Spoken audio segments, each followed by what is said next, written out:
As the Arab Spring we witnessed quickly turns into winter, the Middle East is littered with deposed dictators, dead and alive. Now all eyes are on Syria and President Assad, who remains defiant and in power for now.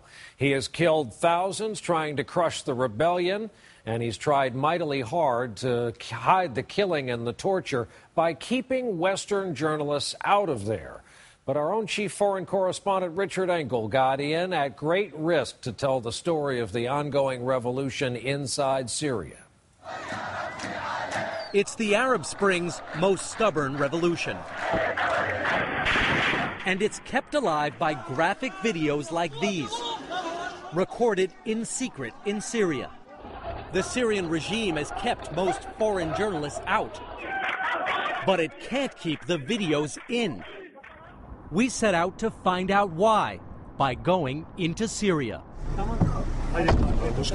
We contact smugglers in southern Turkey. Usually they traffic cigarettes across the border into Syria. This time we will be their cargo. Suspecting we may be police, they swap us day and night from car to car to gauge how we react. Not surprisingly, the smugglers are very, very cautious, but finally they do seem convinced we are who we say we are and haven't been followed. The group takes us to a safe house on the Turkish side of the border. We wait here for the moment to cross into Syria. We're told we'll go at night and wait 3 days. But when we think we're driving to yet another safe house, are we crossing now? They suddenly drop us off on the side of the road. Go. And tell us that this field is the way in. It's 3 in the afternoon, broad daylight. I didn't expect we'd be crossing during the day. So, without visas, without permission, we start to cross into Syria. The border runs right through these fields. We pause frequently as our guide, a smuggler, calls spotters to learn if watchtowers are occupied and for the location of armed Syrian border guards. Next, we must leave the relative protection of the tall grass and run through an open field. Come on. Once we cross the barbed wire fence, we're inside Syria. The stakes are now much higher. If we're caught as Americans, we'll likely be accused of spying. This is the part where we are the most exposed. It's open land all around us. We've stopped in this tiny little ditch, waiting for the sign that we can go forward. A car is supposed to be waiting for us on the Syrian side. We are now inside Syria and just waiting by the side of the road for our contact to pick us up. It's a terrible wait. Obvious foreigners by a roadside. Finally, our contacts arrive. They take us to a safe house in a small Syrian city. It's a brothel in a basement apartment, full of beer bottles, mattresses, and a mirrored bed. Home for the next 3 days. The uprising began last March in the southern city of Dera. There, a group of students was jailed, some as young as 11, for writing "The people want to topple the regime" on a wall of their school. But when one of the boys was eventually released, he looked like this. Witnesses say security forces branded his face with hot knives. Protests erupted, first in the student's hometown, and then nationwide. President Bashar al-Assad responded with tanks, troops firing on protesters, and mass arrests. In our Syrian safe house, I speak with Juan Yusuf, a human rights lawyer. He lives in hiding and asks we not show his face. He says, "I'd like to say to the American people, the same way you like freedom and democracy and to live in security, we are not different. We are human beings."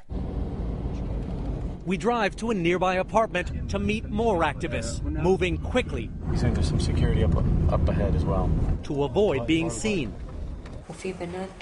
A law student tells me many female demonstrators are raped by security forces. A journalism student shows me the laptop he uses to transmit videos. He works with a team of 10 other videographers who record demonstrations with cameras hidden in their clothing. And they are always aware that their videos could be used against them. He says we deliberately film crowds from a distance so individuals can't be recognized or arrested. Activists say they also use encryption software provided by the U.S. State Department that prevents the Syrian government from tracking the video's source. After the student sends his videos, he immediately erases the hard drive. Go. We leave Syria, back through the fields, and return to Turkey. Go, just go.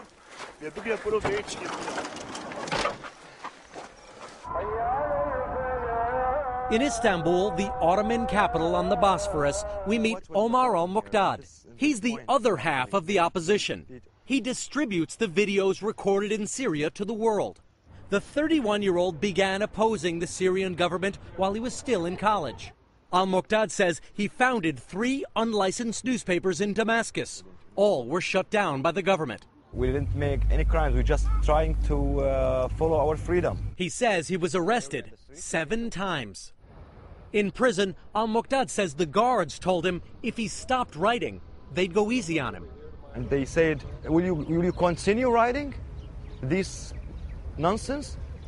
I say, if I see something wrong, I will write about it. I will not be silent. Then they say in cold-blooded way, okay, cool. We will help you to stop writing.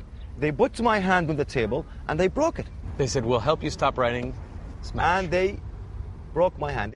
Since fleeing Syria last spring, Al-Muqdad has helped post more than 2,500 videos.